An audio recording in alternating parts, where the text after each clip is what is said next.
hablar de las epicicloides tenemos que comenzar hablando de las curvas de ruleta. Estas son curvas que se forman por medio de un punto fijo en una curva que gira llamada generatriz y otra curva sobre la cual gira la primer curva llamada directriz. La epicicloide es un caso particular dentro de estas curvas.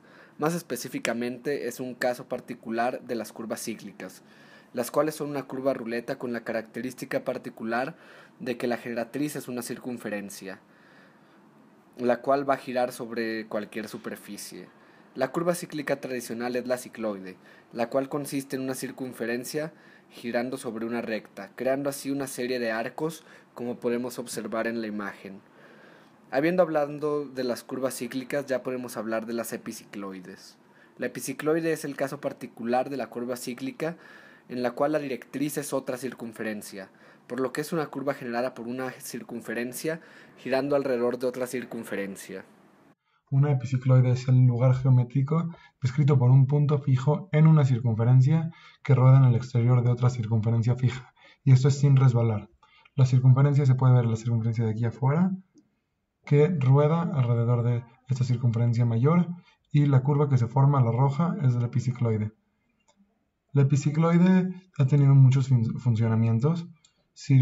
Fue descubierta por Alberto Durero en 1674 y esto fue para el funcionamiento de los engranajes. Se puede ver en la epicicloide aquí cómo se ven como si fueran dientes de los engranajes y de esa forma podían investigar y mejorar el funcionamiento de los engranajes. También los movimientos de los astros, gracias a la gravedad y cómo giran alrededor del Sol. Las lunas de la Tierra, por ejemplo, la luna de la Tierra y las lunas de los demás planetas, sus movimientos se pueden ver en muchos momentos como una epicicloide.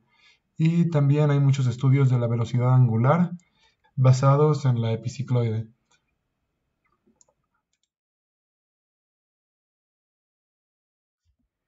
Las partes del epicicloide tiene 4 partes. Una es el círculo que gira alrededor del otro círculo, llamado la directriz.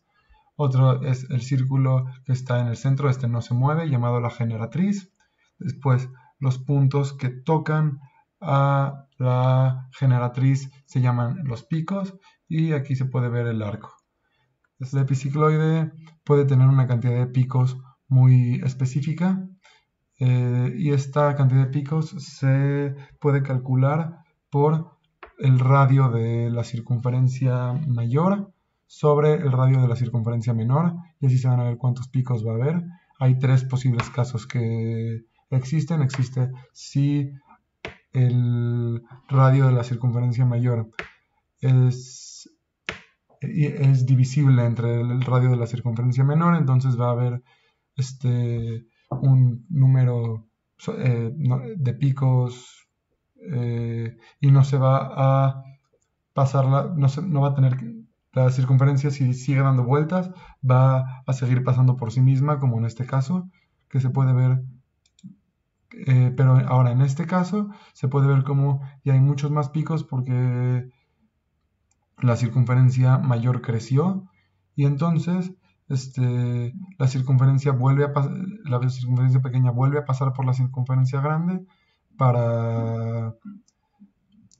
porque es un número, el radio de la circunferencia grande no divisible entre el radio de la circunferencia pequeña. Y la tercera es si el radio de la circunferencia grande es un número irracional, nunca se va a volver a cerrar la epicicloide, siempre va a ser abierta. Y esos son los 3 casos del epicicloide. Aquí se puede ver desde el principio cómo una epicicloide se va armando, cómo la circunferencia gira y se va armando el epicicloide poco a poco. Así como la epicicloide se deriva de las curvas cíclicas, hay otras curvas que se derivan del epicicloide, la epitrocoide. Esta consiste en crear un nuevo parámetro para la curva que vamos a denominar h. Este parámetro es la distancia del centro de la directriz al punto de generación, el cual está nuevamente sobre una extensión o un corte del radio de la generatriz. Sin embargo, puede estar en cualquier radio de la generatriz, a diferencia del epicicloide normal, cuyo radio está acotado a la recta inicial que pasa por los centros de las dos circunferencias. Existen la epitrocoide alargada y la epitrocoide acortada, las cuales consisten respectivamente en utilizar un radio que está fuera de la circunferencia y un radio que está dentro de la circunferencia.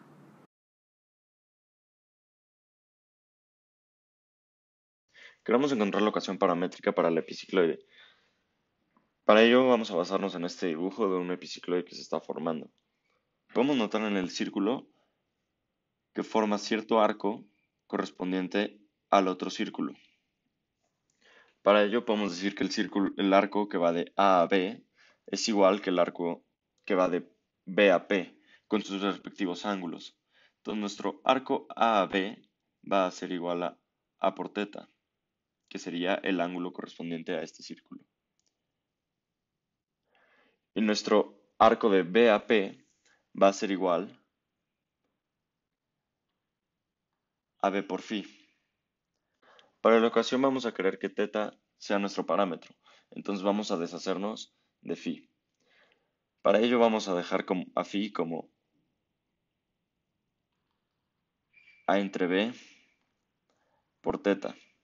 De esta forma ya podemos sustituir phi en cualquier momento que lo necesitemos. Ahora, para encontrar las ecuaciones necesarias, necesitamos encontrar x y y. Podemos decir que x va a ser el punto que va desde O hasta E. O bien se puede decir que es de O a D y de D a E.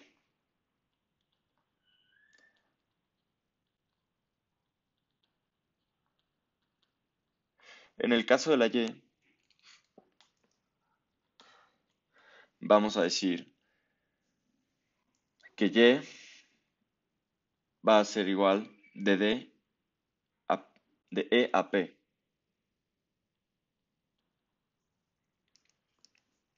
O como podría ser visto de otra forma, va a ser de D a C menos C a F, que son puntos que podemos encontrar.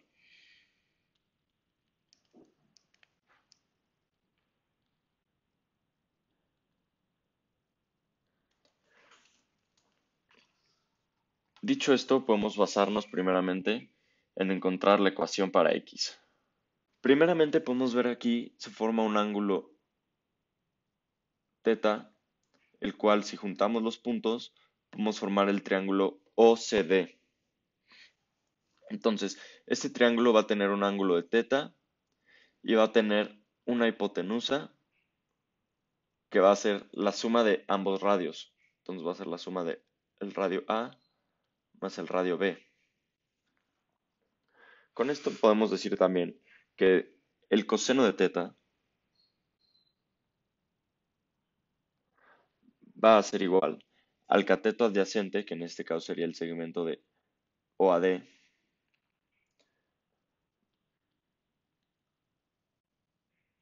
entre su hipotenusa, que sería A más B. Como queremos saber el valor de OAD, vamos a despejarlo y dejamos que OAD va a ser igual a A más B por el coseno de θ. Entonces ya tenemos el primer valor para nuestra ecuación de X. Simplemente nos falta encontrar el siguiente valor, que sería de D a E.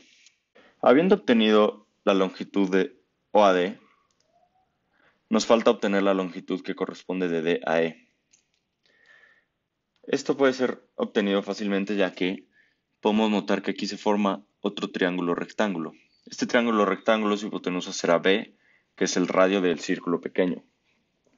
De igual forma contiene un ángulo que podemos conocer fácilmente ya que corresponde al ángulo phi. Pero hay que restarle lo equivalente al ángulo del otro triángulo. Al ser un triángulo de 90 grados y conocer su ángulo θ, podemos decir que su otro ángulo correspondiente va a ser 90 menos θ.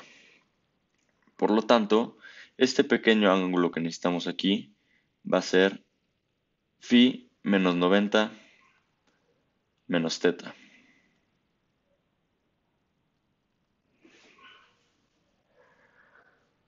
Este nuevo ángulo vamos a nombrarlo F.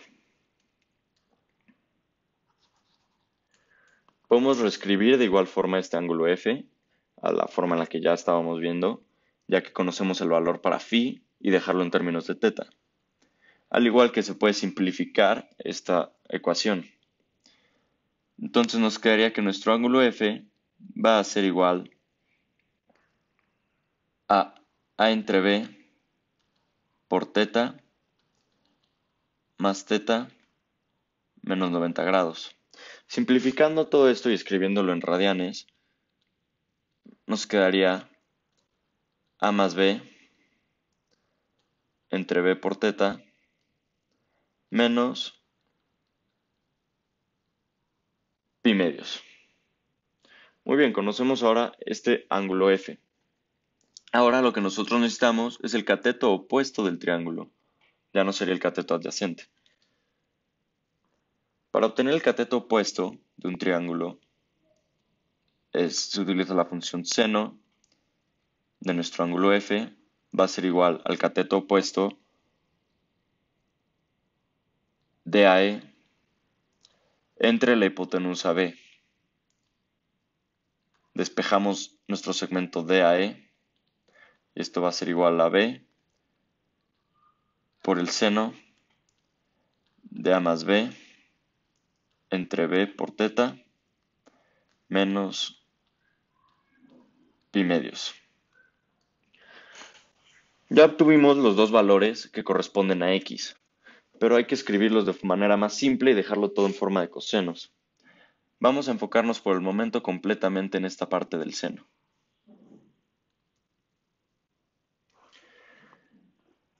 Para poder definir una entidad trigonométrica conocida, que sería que el seno de 90 grados menos cierta cantidad de X va a ser igual al coseno de esta cantidad de X. ¿Por qué sucede esto? Porque el seno de la resta de dos ángulos va a ser igual al seno del primer ángulo U por el coseno del segundo ángulo V menos el coseno, de nuestro primer ángulo U por el seno de nuestro segundo ángulo V. Sabiendo que estos son 90 grados, el seno de 90 grados es igual a 1, por lo que de este lado solamente nos quedaría el coseno de B. Y de este lado, el coseno de 90 grados vale 0, por lo que toda esta sección se cancelaría. Y nos quedamos con el coseno de V. Muy bien, ahora sabiendo esto podemos decir que el seno de A más B menos pi medios está invertido, por lo que debemos voltear estos ángulos internos para que nos cumpla con esta solución. Vamos a sacar un signo menos del seno y entonces nos quedaría menos seno de pi medios menos A más B entre B por teta. De esta forma podemos simplificarlo y nos quedaría menos coseno de A más B entre B por teta. Uniéndolo con la B que teníamos anteriormente, sería menos B coseno de A más B entre B por teta. Y esto sería nuestra sección de AE. Habiendo obtenido el valor para O y D y E, podemos sustituirlos en nuestro valor para X. De esta forma nos quedaría que X va a ser correspondiente a más B por el coseno de nuestro ángulo teta menos B por el coseno de A más B entre B por teta. Ahora procederemos a encontrar el valor para Y. Continuando con la obtención para Y, ya vimos que Y corresponde al segmento de D a C menos el segmento de C a F, por lo que necesitamos obtener primero alguna de estas alturas. La altura más fácil que podemos obtener primeramente sería esta, que corresponde al cateto opuesto de este triángulo.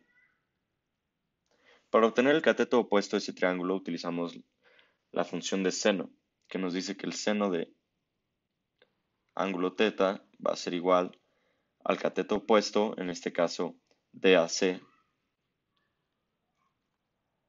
entre su hipotenusa, que en este caso la hipotenusa del triángulo vuelve a ser A más B. Por lo que despejando DAC nos quedaría que A más B por el seno de θ va a ser igual al segmento DAC. Muy bien, obtuvimos la primera parte para nuestra ecuación de Y. Y como se podrán dar cuenta, corresponde a la misma parte para X, simplemente cambiando el seno. Ahora, para obtener la segunda parte de este triángulo, podemos volver a usar el mismo triángulo que usamos la vez pasada, que sería este triángulo de aquí pequeño. Y ahora va a ser más fácil porque ya conocemos todos sus ángulos. Recordamos que su ángulo va a ser A más B entre B por θ menos 90 grados. Y ahora lo que queremos conocer va a ser su cateto adyacente, por lo que el cateto adyacente se obtiene con la función de coseno, que sería coseno de este ángulo F va a ser igual al cateto adyacente, que corresponde al segmento CAF, entre su hipotenusa B. Esto despejando CAF nos quedaría que B por el coseno de F va a ser igual al segmento CAF, escrito sustituyendo F,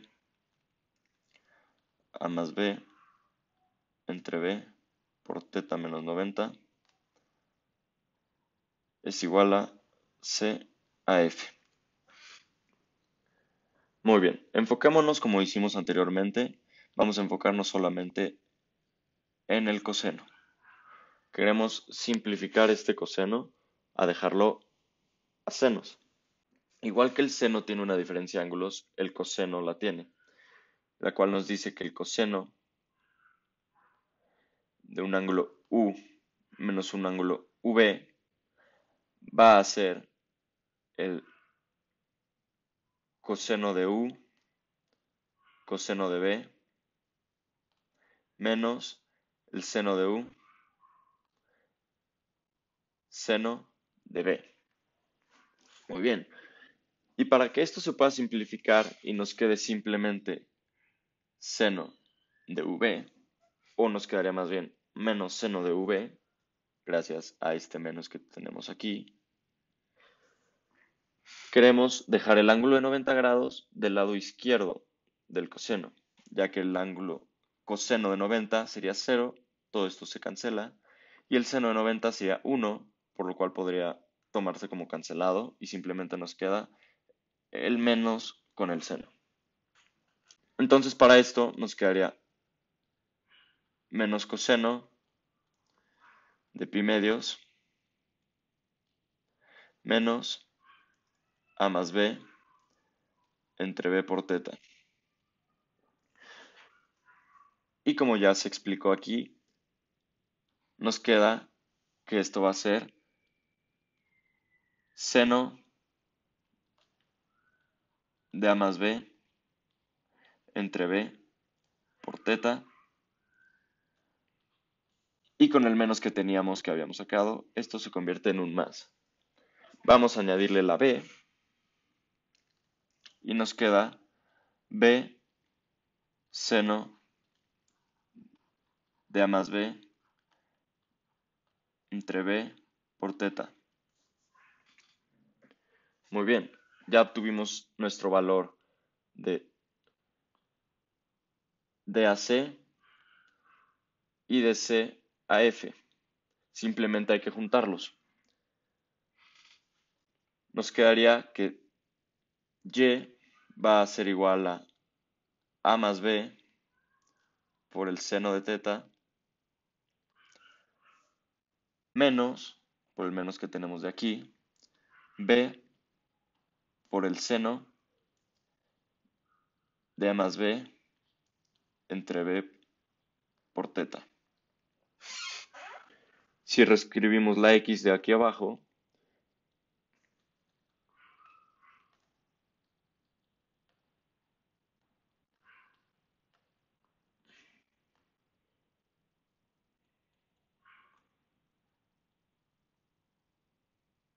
nos damos cuenta que simplemente se está invirtiendo en cada parte seno con coseno. Y de esta forma podemos dibujar la epicicloide.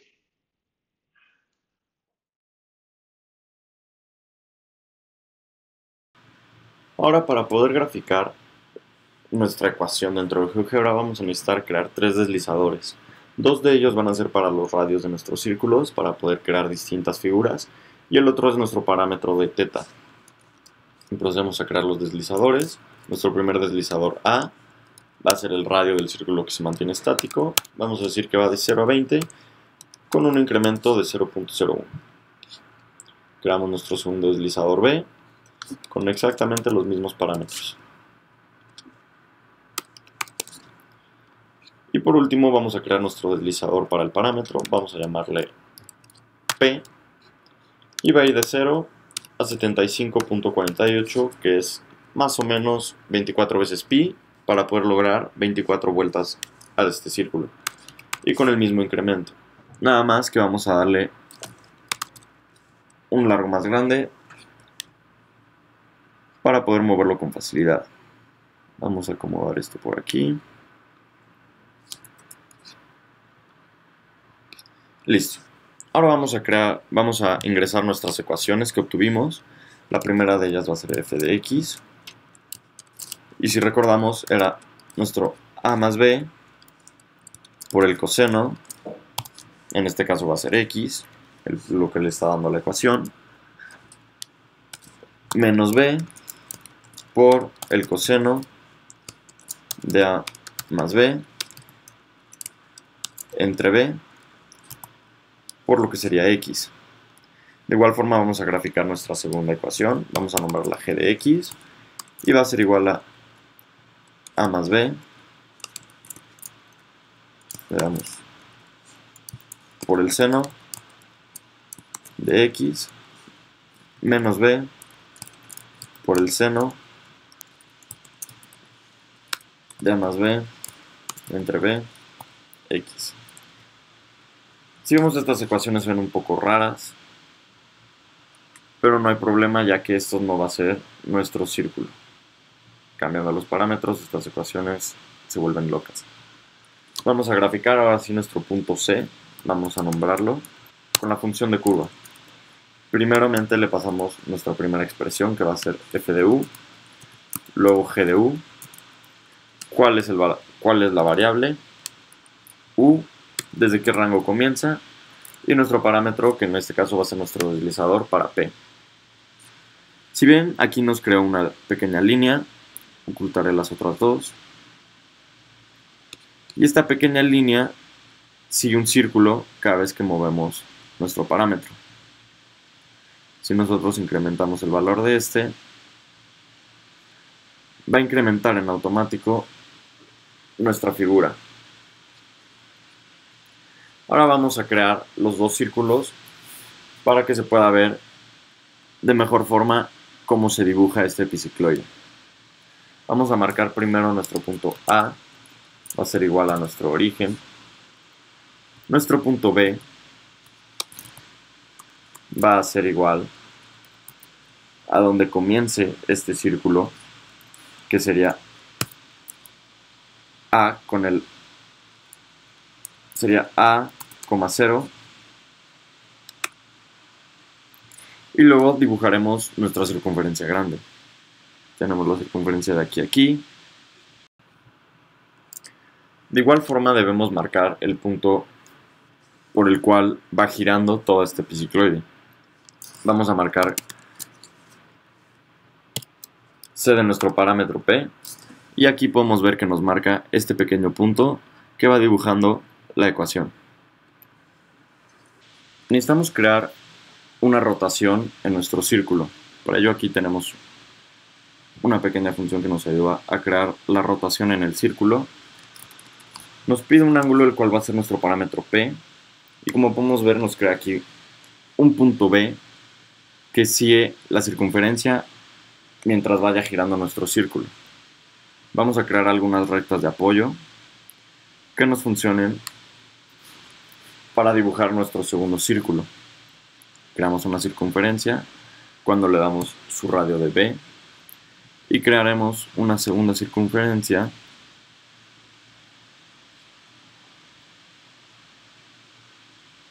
dándole su centro, y de igual forma vamos a decirle que es B. Como podrán ver, el punto C se mantiene dentro de esta circunferencia dada, y podemos ocultar nuestras rectas de apoyo. Ahora podemos notar de mejor forma cómo este círculo va dibujando alrededor de nuestra figura. Vamos a crear un pequeño segmento que se pueda notar aquí, y vemos el trazo que va haciendo. Podemos proceder a ver cómo crea esta imagen, y vemos cómo gira nuestro círculo y crea el epicicloide. Podemos alternar estos parámetros y crear nuevas imágenes. Por ejemplo, en este caso no se va a tardar en cerrar el dibujo, o si acaso no llegue a cerrarlo. Esto puede funcionar alternando todos los parámetros que tenemos. Podemos crear figuras más grandes o más pequeñas. Para crear una nefroide es necesario que exista una relación entre los radios. Esta relación se llama K, y esta K hace que valga 2 cuando el radio grande es 2 veces el radio pequeño. De esta forma va a crear una nefroide. K se puede ver como el número de saltos que da este círculo alrededor del otro. En el caso que le demos 3 al otro radio, podemos ver cómo crea 3 saltos alrededor de la otra. De igual forma pasa con el 4, y así constantemente.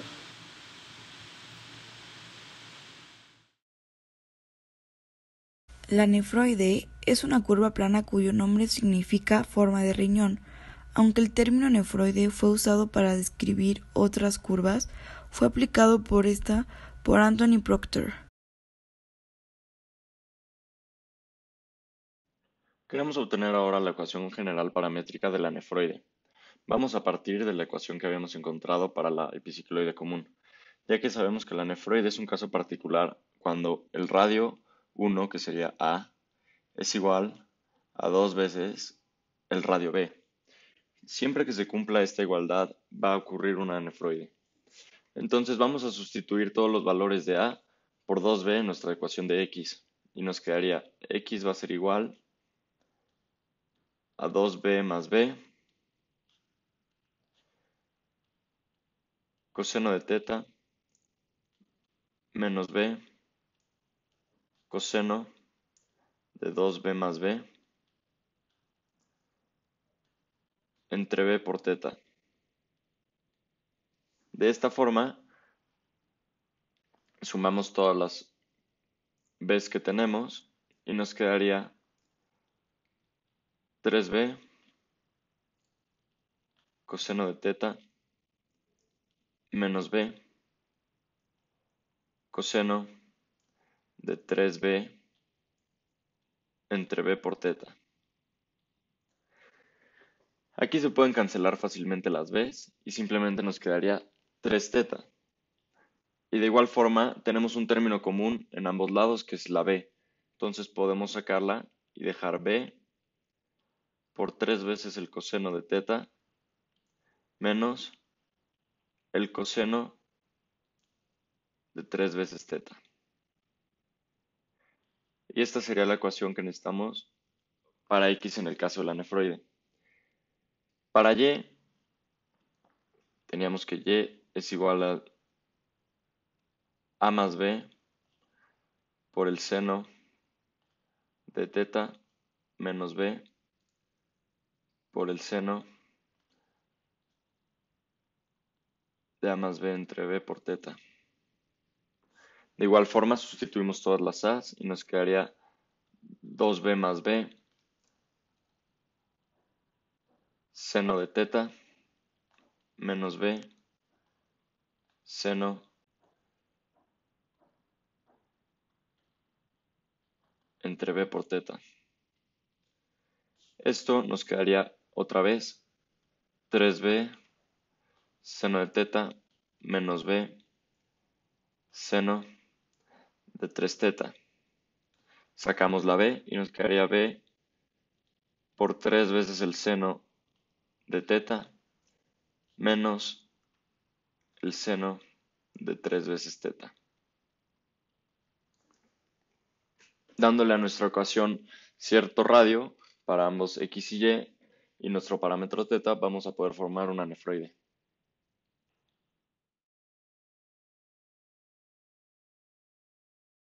Una forma de generar la nefroide es con una envolvente en circunferencias.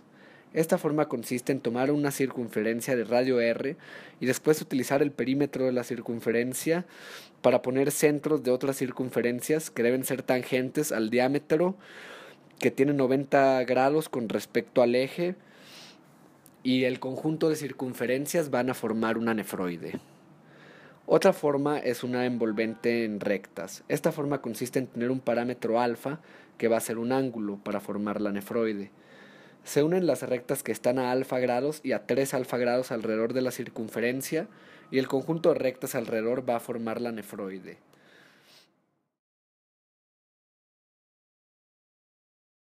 La nefroide cuenta con 3 curvas derivadas. La primera, evoluta. La evoluta de la nefroide es otra nefroide de mitad de tamaño y girada a 90 grados. La nefroide original es así vista como una envolvente de sus 2 círculos osculadores. Sus centros aparecen sobre la evoluta. La segunda es la involuta. Como la involuta de una nefroide es otra nefroide, se tiene que la involuta de la nefroide también es otra nefroide. La tercera es la inversa. La inversa con respecto al origen de la nefroide, en rojo, es la curva mostrada como la envolvente de círculos, en negro,